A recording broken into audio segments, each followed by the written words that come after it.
up in prayer, and then we'll get started. Heavenly Father, thank you for all the great signups that are out there, all the great Bible studies going on this fall, for Adventure Club starting back up again. That's awesome.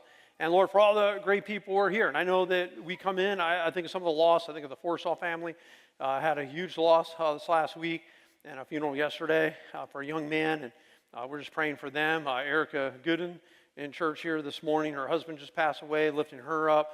And just all those who come, Lord, and just that's a big losses. So we're just lifting those families up in prayer today, and for help for all those who are struggling with health issues, whatever it may be.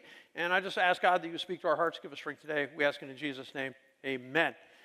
All right, going to be looking into Mark chapter 1, verse 29. I encourage you to turn over there with me. One of the questions you get as you start jobs and whatnot, if you apply for one, is when can you start? You ever heard that question? When can you, hey, I'm applying for this job. Like, well, when can you start, right? So I remember applying for one place in college. It was so bad that when you applied, you started. There was no, like, when you can start. Like, as soon as there's no interview process, nothing. You went in, you filled out the application, they pitched you straight on the line. That was that simple. So I kind of enjoyed that a little bit, not that working at that place per se, but that you needed money as a college student. Just show up whenever you want and work and make a little extra money. So that's what we were doing. But when can you start? Because you got to start somewhere. And a lot of the problems, and a lot of the issues that we have, and a lot of things that we face, it could be a financial issue, it could be a relational issue, it could be something we're trying to get a handle on. Okay, well, when are you going to start, right? When are you going to get going?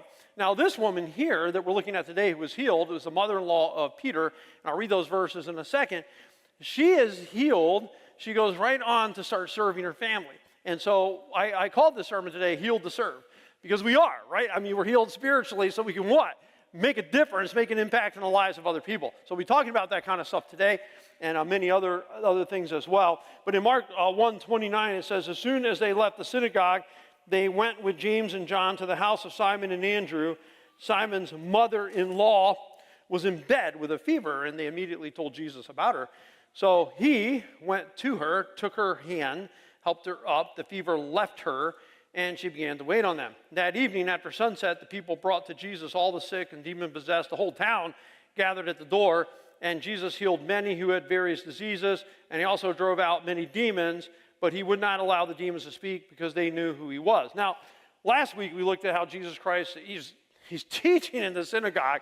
Somebody with a demon, as shocking as that is, like cries out. And so Jesus Christ heals that person. Now, he's going from that synagogue straight home to have lunch. We'll be talking about that. Later on that evening, the town surrounding, now he does heal Peter's mother-in-law. I don't know if that's really the news that gets spread out that's causing all the people to come. I think what happened at the synagogue earlier is the reason all the people are going to be there that night to seeking God for healing and help. So that's kind of a little bit of a timeline. It is important as we look this up. And one thing I'd like to challenge us with is this: put your family first. And the reason I'm saying put your family first is this, because the first miracle, the first physical healing, and we'll bring this up again, that Jesus Christ does is in a home. It's with a family. It's not on the stairs of a temple. It's not anything huge or big. It's right there at home, simple, right? At home. God doing something really amazing. Now, our job as readers of a story like this, and I came to it this week and I'm reading it, okay, yeah, he went there and he went home for lunch after the synagogue meeting, and Peter's mother-in-law has a fever. It doesn't sound like, oh, that big, right? You know what I'm saying? It's a fever, lifts her up, she gets healed. We'll talk about, it's kind of a simple thing. So I'm looking at it and thinking about it and thinking about it, thinking about it, and looking at it top to bottom, side to side, thinking about this story. What are some things, we can say from this story? And as I thought, there were a couple things that came to mind right away. And one is this: they are truly living a normal life, right? And why do I say it? They went to the synagogue. Is there anything earth-shattering about that? It's like that's what they did. It said in Luke that was his pattern. He regularly went to the synagogue. That's normal. It's as normal as people going to church, right? Is that not extraordinary? Well, lots of you here this morning, lots of you here in the first service, and we appreciate you being here, appreciate you listening online as well. It's not, I wouldn't say it's out of the ordinary, let's say. for somebody to go to church. That's a normal thing that we do. And you know what else is a normal thing? He went after, like right after the synagogue, he goes to the home of Andrew and Peter for lunch. I would like to suggest there's nothing out of the ordinary about going to church and going home for dinner, is there? Now, it used to be in society, I don't know about any anymore, but it used to be the biggest meal of the week was Sunday after church. Sunday dinner, family gets together. And in my house growing up, it wasn't a big house at all. It had downstairs a living room, it had a kitchen, it had a dining room. And the only time you smelled the dining room was on Sunday, right? The only time anybody ever ate there. Ate at the dining room table, had the special dishes. And some of you young people looking at me like, what are you talking about, man? Hey, this is society. I'm older. You know what I'm saying? I lived that part. Like Sunday dinner was a big deal. It's normal. So, yeah, going to church, pretty normal. Having dinner after, pretty normal. But in the normal, something extraordinary happens, right? So one thing happens in church, and that's great, because a demon-possessed man, that demon is thrown out, so that's awesome. And then something happens just in the home, and that's awesome. So wherever God works, and he can work wherever he wants to, whether he's going to work in church or he's going to work at your job, he's going to work as you meet somebody randomly, right? Next thing you know, you're having this spiritual conversation, you're helping, encouraging someone, something along the way. God is up to stuff in all the ordinary, common paths in which we live. So I love that. And another observation I make is this. The disciples still have problems even though they're following Jesus Christ. I mean, how unfair is this? Wait a minute. Peter's mother-in-law is sick. She's like, Peter's just dropped his nets. He's changing his whole life to follow Jesus Christ. Once you change your life and follow Jesus Christ, I mean, problems should be behind us, right? Well, that's not true. Obviously, it's not true. It's not true here. It's still problems. So it's not like you deny yourself daily, take up your cross, follow me, and the Red Sea of problems parts, and you walk on dry ground for the rest of your life. No, you're going to have some issues. In fact, the Bible prepares us for issues, because when you encounter trials of various kinds, right? When, not if you do, when you do, when you're walking through the valley of the shadow of death, and that's a tough one, right? And it's good to know God is with us. He's going to comfort us when you walk through that, because those are things that happen. And when Paul was sick, and he's serving God, he's sick, he's got a thorn in the flesh, my grace is sufficient. So a couple observations that I make. They're just living normal life, and God works in normal life. I'd like to suggest that. And God is doing powerful things in their lives, but they still encounter problems. And we are going to encounter problems. We're going to face problems, right, of all sorts and all kinds. So lesson one from this, of put your family first, is that I notice that God cares about your family. It's not just strangers who are getting healed. It starts in a home. So James and John, they're brothers, right? They're brothers together, two of them, so that's family. Andrew and Peter are brothers. It says it's their house. Now, you have Simon, who's Peter. His mother-in-law has the fever. Now, if he has a mother-in-law, what does that mean? He's what? Married. You ever think about that? Peter's married. And so here he is. It's all family, right? The brothers are family. He's there. He's with his bro. He's at home. He's with the mother-in-law. Family is obviously important to God. And family is vital in the Bible as you look at it. And generally speaking, one of the 10 Commandments is honor your mother and your father. And that's not just about a kid obeying mom and dad, although it certainly includes that. I would say that all of our lives, we should be honoring our parents, right, in ways that we can, in ways that are relevant. Honor them. That's what we're told, to have respect. Husbands are told to love their wives. Wives to respect their husbands. Children to obey their parents. It's all common things. Parents are told to teach their kids in Deuteronomy 6, the laws of God. If you want to look at what's an important responsibility as a family, convey the information from the Bible to your kids and make sure they know it. And sometimes one of the problems that we have as a society is the lack of knowledge on simple Bible stories even. We need to be teaching the Bible. The Bible is profound. The Bible is powerful. And so we find that we need to be teaching this stuff because the Bible tells us we should be teaching about it. But we need to let it sink in. Yeah, God cared about Peter's mother-in-law, and he's going to heal her instantly of this fever. He cares. So, sometimes, not all the time, sometimes, you'll encounter dark days. You'll encounter problems. You'll encounter things that happen with your family. You don't even know what to make of it. You're going to have concerns for your kids at times. If you have kids, they're going to keep you up at night. You're going to wake up, you're in the middle of the night, you're going to think about it. And you're going to get up in the morning, you're going to think about it some more. And at those times, it's good to know you're not the only one who cares about your kids. God does too. You're not the only one who cares about your family. God cares about them too. And so when I go to God and I pray for my family and I lift them up before the Lord, and I think it's a great thing, by the way, as husbands and wives to do. I mean, pray for your family. Get together and pray for them. There's power in that, right? Lift them up. Pray. Pray for the families of others as well. But God does care. And another lesson I learned from this, as God cares about your family, is that ministry starts at home. Because, again, they heal the mother-in-law. Now, we could joke around, and we will, well, who's going to cook them dinner? Of course, Jesus Christ healed her. You know what I mean? You want the lentil soup or not? You know what I mean? I got to get fed. If you don't get Peter's mother-in-law, she's a great cook, and get her better. I honestly don't think that they just want to heal her because she's a good cook. They want to heal her because they actually care about her. And so here it is in the home.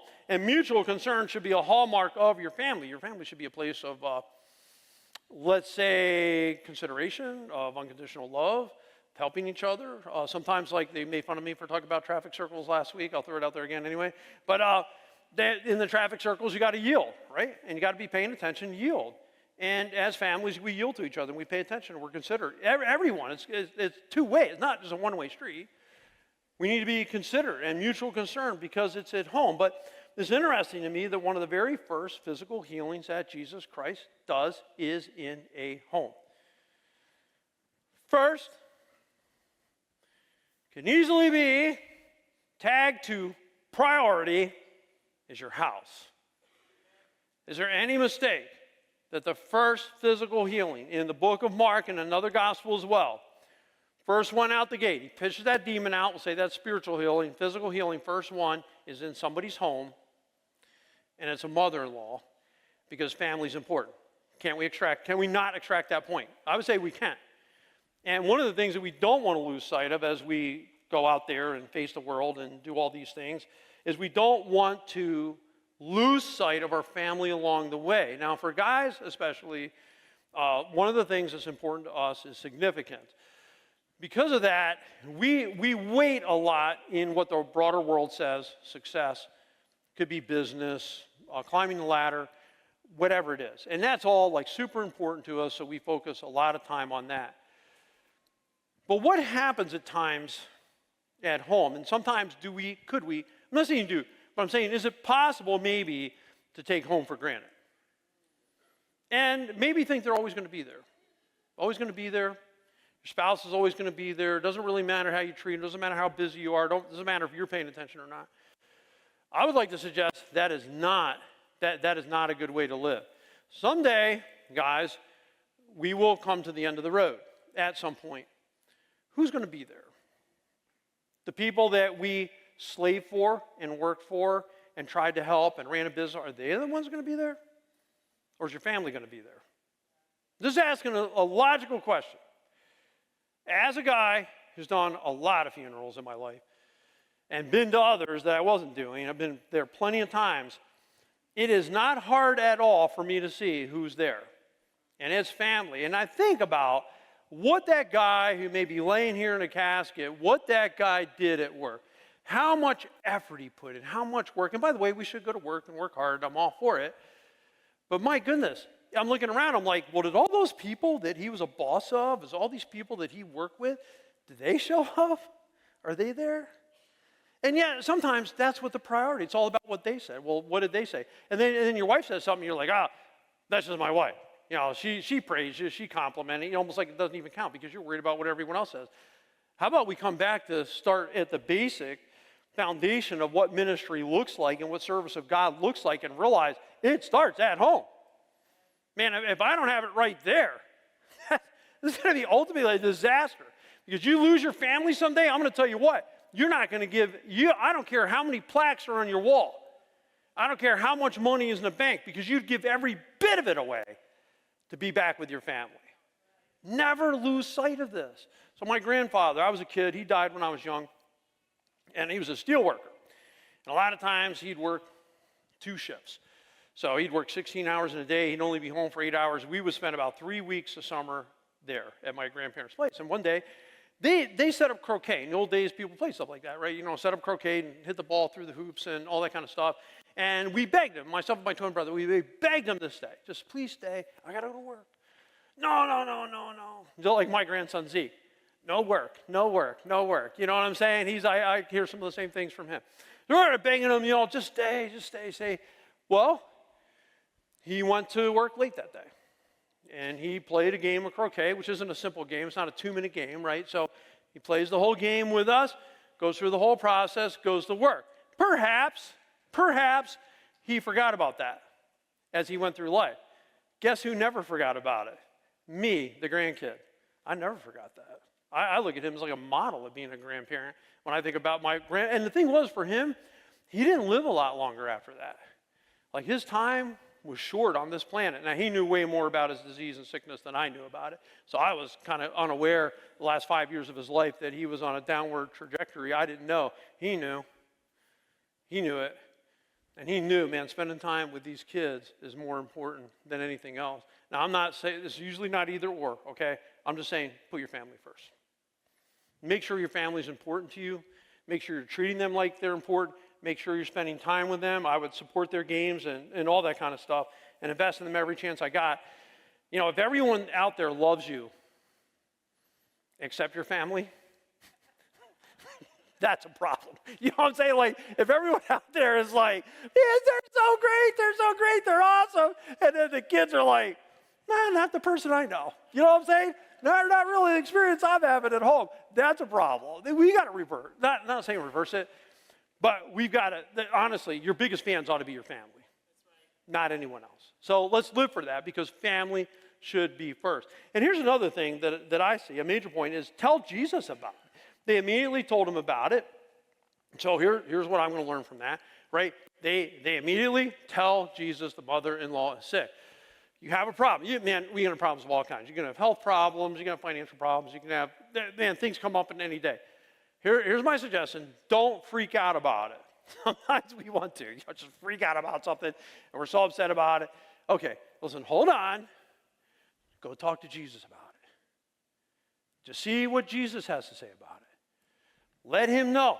Let him in. If it's in your heart, come to him, because I got news for you. He's not going to chase you away for that. And I look at things and say, prayer's not just for the biggest crises in the world. Sometimes it's for simple things like this, right? It's a fever. And I would say in the scope of life that's really not that huge of a thing at this moment, right? It's a fever, and we're going to pray, and I'm going to bring a simple thing to God. Now, that's one thing. If it's on your mind and heart, I think you should be praying about it. Drive down the road. If you're thinking about it, and really thinking about it, how about let's pray about it, right? But I also don't want you to do this. Don't ever think that your problem's too big to bring to God. I think sometimes that's also a danger. One danger is I don't bring the small things to God because I don't want to bother him. The other danger is I'm not bringing the big problems to God because I think, nothing's going to happen or nothing's going to change. How do you know? How do you know that? You don't know that. I think we ought to be bringing things big and small, both to God, and just say, God, I need you. I need your help. I think about the story, and one of the stories I love, and it'll come up later in the book of Mark, is when that boy, he was filled with a demon-possessed, or a demon, and the disciples couldn't throw it out. Now, I don't love that part of the story, or that part, but I do love the fact that when they asked Jesus why they couldn't throw it out, that Jesus Christ said, this kind comes out only by what? You remember? Mark 9? Prayer. And some versions say prayer and fasting. Well, let's just go to prayer. The only way it's going to change ever is if you're praying about it. And there are certain things that I prayed about in my life. And look, my experience is this. I think for one thing, God knows your heart, and he's answering things sometimes before you can even get out of your mouth.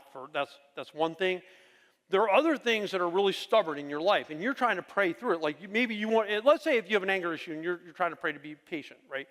So then you're praying about patience, and maybe you're not patient that next day. And you're praying for patience, maybe you're not patient. This is what I would do. I would pray. I would pray through it, pray through it, pray through it, pray through it, pray through it, pray through it, until there's a change. And what I've seen is there's a lot of success in just praying for things.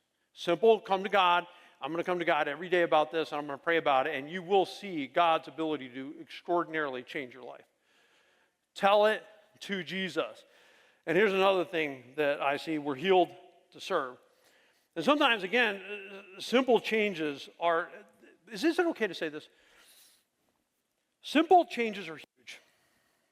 It doesn't always, sometimes when we're looking for God to work, we want it to be glamorous, like really big and eye-popping and all that.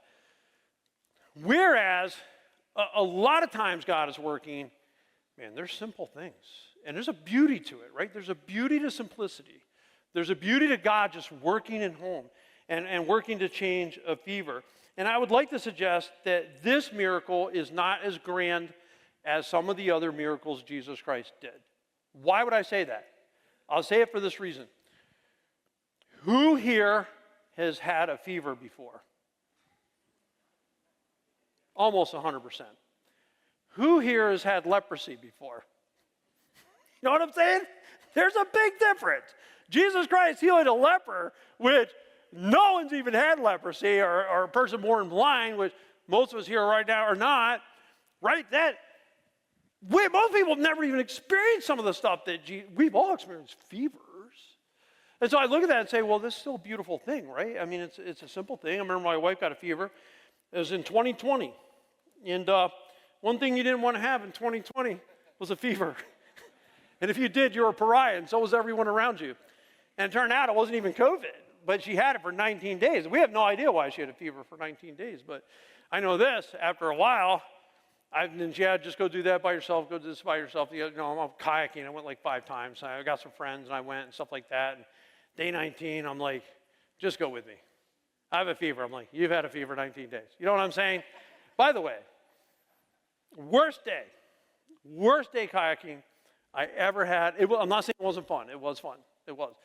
This huge storm, like shelf cloud came. We're photographing it. I was out there with a buddy. I'm out there with Jerry. It was stormy. It was scary. We got in. It was the worst day because it was the most expensive day I ever had. I drowned a camera and lost a phone on the same day. So when I think about the enormity, financially of that day, clearly the worst. However, Jerry's fever was no longer there at the end of that. We went through that storm and everything else was gone. And am I a miracle worker?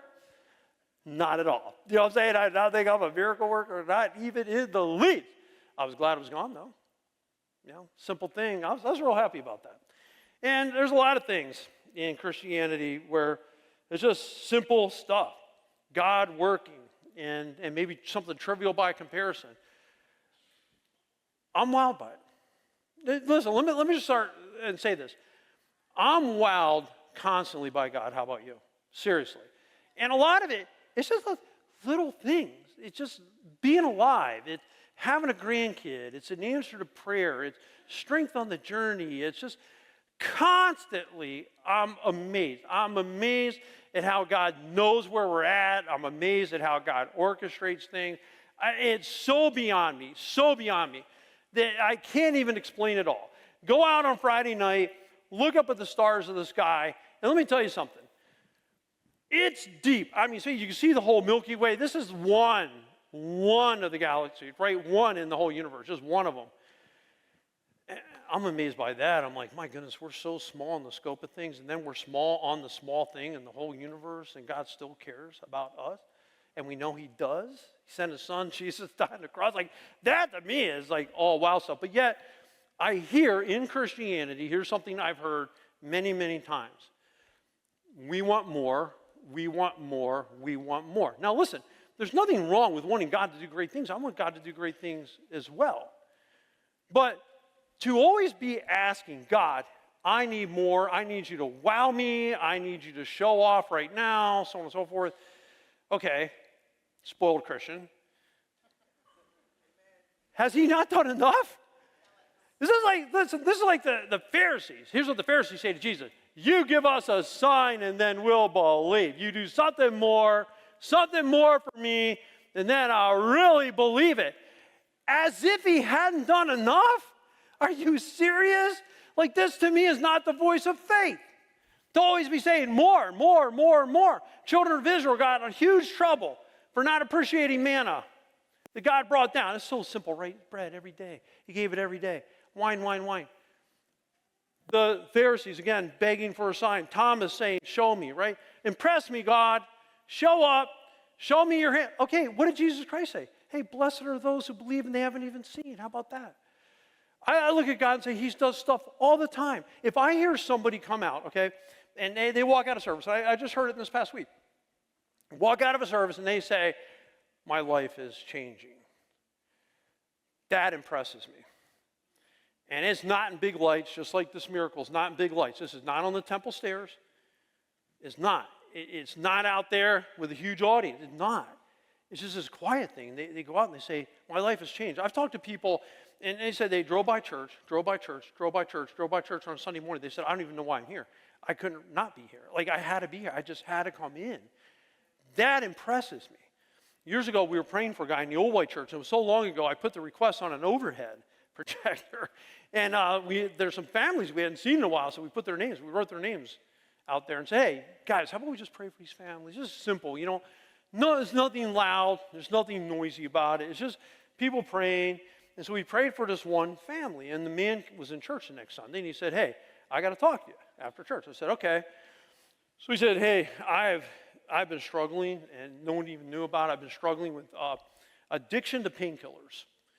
Absolutely addicted. He said, I came under such terrible conviction this week about this. I took every pill, and I flushed it right down the toilet. And I said, well, when did that happen? I'm just kind of curious. He said, Wednesday night, the exact day that we were praying. Now, again, the prayers were just so simple. They're just praying, and the next thing you know, here's God showing up. That, to me, impresses me. People walking by the fruit of the Spirit, that's impressive, right? And a lot of times when I look at marriage and problems in marriages, I'll say this. You walk by the fruit of the Spirit, you're going to have a lot less problems, honestly. That love, the joy, the peace, the patience, the kindness, the goodness. Simple, right? I mean, it's not like glamorous. It's not like going to ever make the front page of the paper. I'll tell you what, it's going to be pretty important in your family. It's going to be pretty important in your ministry. It's going to be pretty important in the home base, right? Just to follow God in simple things.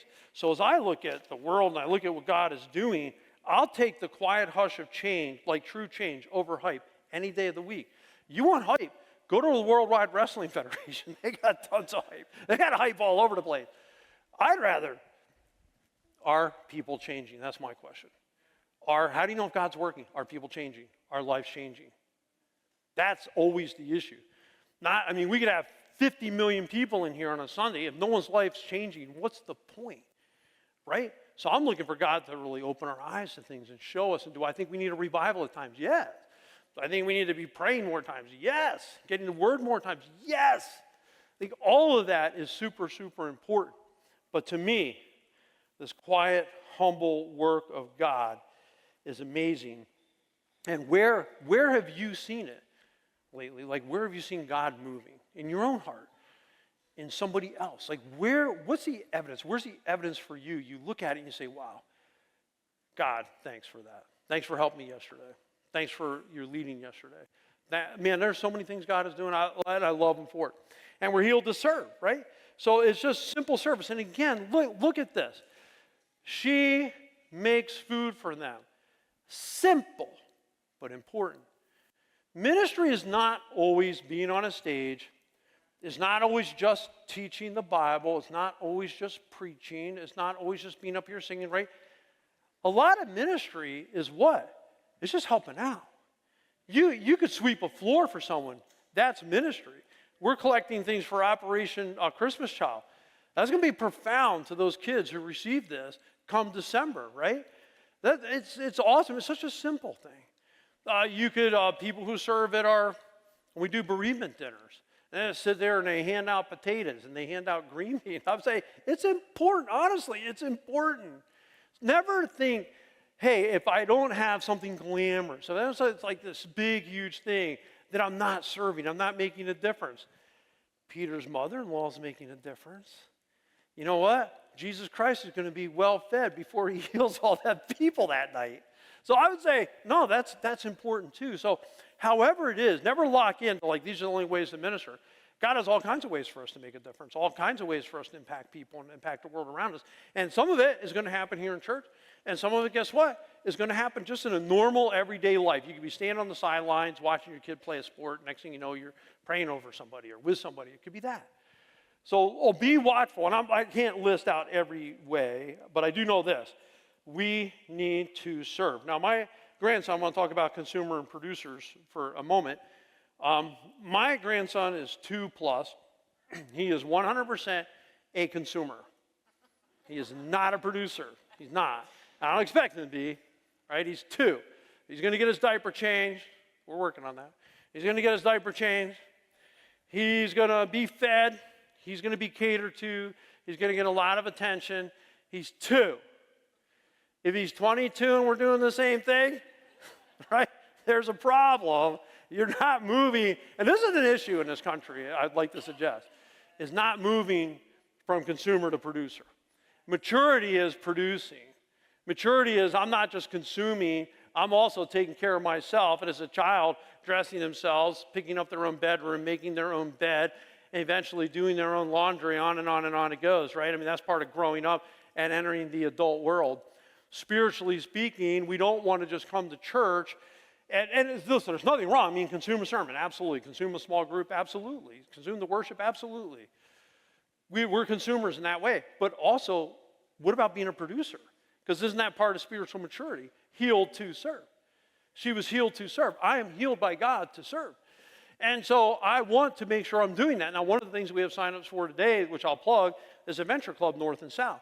Now, we'd like to have a North Club, but we have to have the volunteers in order for that to happen. So if that's something that God lays on your heart, that would be great, because that's going to then depend on where I'm teaching on Wednesday nights, to be honest. So I'm real interested about this. You know, where am I going to be? Am I going to be teaching in the South? Am I going to be teaching in the North? Well, what's the volunteer base going to look like, right? So, I mean, we like having those both opportunities for people to come to it, but it requires workers.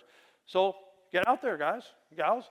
Let God tug on your heart. Help out. Sometimes I hear children's ministries. By the way, our church is a great volunteer army. I mean, it's amazing the stuff we do. We'll put a roof, Lord willing, next week on someone's house. I know we're going to have so many people out to do that. Not a problem at all. But we have these ministries like this. Just think about that for that time. Man, Wednesday night, think about the impact, the difference that you can make in somebody's life. It is absolutely 100% profound. So let us never forget, we are 100% healed to serve. And Jesus Christ, again, wow. I mean, listen to the list. I mean, you talk about who is Jesus. Yeah, they brought sick and demon-possessed the whole town. I mean, the whole town gathers at the door of where they're living. Such a beautiful thing, right? It's at a house at the door, man. You couldn't stop it. And Jesus healed many who had various diseases and drove out many demons, but he would not allow demons to speak because they knew who he was. Jesus Christ does powerful things, still doing powerful things. Let's stand up as we close this time in prayer. Dear Heavenly Father, I just thank you for the challenge that we're healed to serve. I thank you for the challenge to put our families first, because we need to minister and start ministry there. We can't get caught up in everything else and forget home. And I'm glad, God, that you thought healing of a simple fever, and just that's profound. And God, all the simple things you do for us, all the beautiful things you do for us, God, we are so blessed. And God, we want to return that blessing too in service and helping others and seeing great things happen. Bless us, help us. We ask these things in Jesus' name. Amen.